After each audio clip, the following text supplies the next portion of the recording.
Hello YouTube. Today I'm working on Traxxas EMaxx. And by work, I mean I'm actually getting paid to do this. I posted an ad on Kijiji about a month ago, and someone responded saying he wanted me to work on their brushless EMaxx. And I'm doing it for $5 an hour, so it's really cheap. And plus I kind of like working on it, and I like seeing how all this stuff works. And so he wanted me to put an aluminum kit on it, and you can see that on the front I've already done everything for it. It is the body posts, shock tower, and A-arms. That's everything that was in the kit. It's made by Integy. I want to point out that I had to do a little bit of a mod on the upper A-arm because they didn't have the right spacing for this part right here.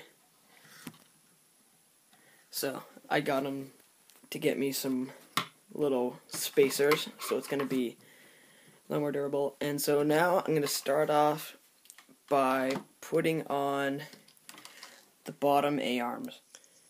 To do so, we just take the lower A-arm and slide it into the bulkhead. After that, we will be putting in a pin through here. Now that the bottom are mounted, we take the top A-arm, slide it into position, put in a pin right there, while also sending in some washers between the spaces, as shown on the right side. As you can see, the pins do not have a threading in the aluminum, but you might think that they're going to fall out, but when you put the rear bumper back on, the mount keeps it from falling out. To mount the shock tower, we just line it up with the 4 holes and redo the 4 screws. Now you can put the back bumper back on, including the brace that the threading goes into, using these long screws. Now it's time to mount the shocks.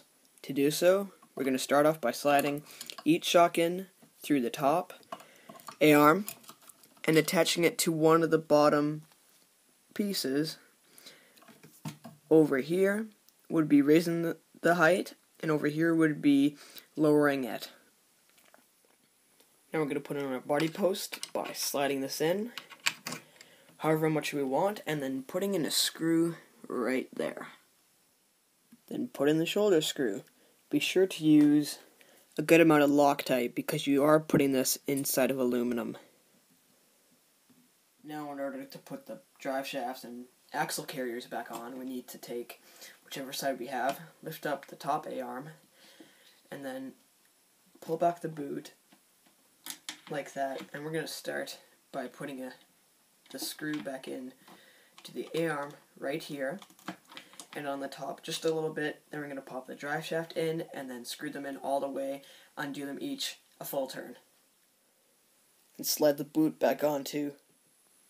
Also attaching back on the turnbuckle. Now you can just put on the tire, and you're done. I have a special way to putting on the tire. I'm going to start it off by hand after I get the tire into position, and I'm going to start putting on this knot until I can't turn it by hand anymore. Then take some pliers, go in between the grooves, and then while holding it like that, I could just spin the tire by hand, and I get a ton of leverage from this. Now the tire is really tight, it can't get off easy. Yeah, that's a really good way to turn the tire if you don't have a tire iron. Great way. Now I'm done working on this epic truck. It looks amazing.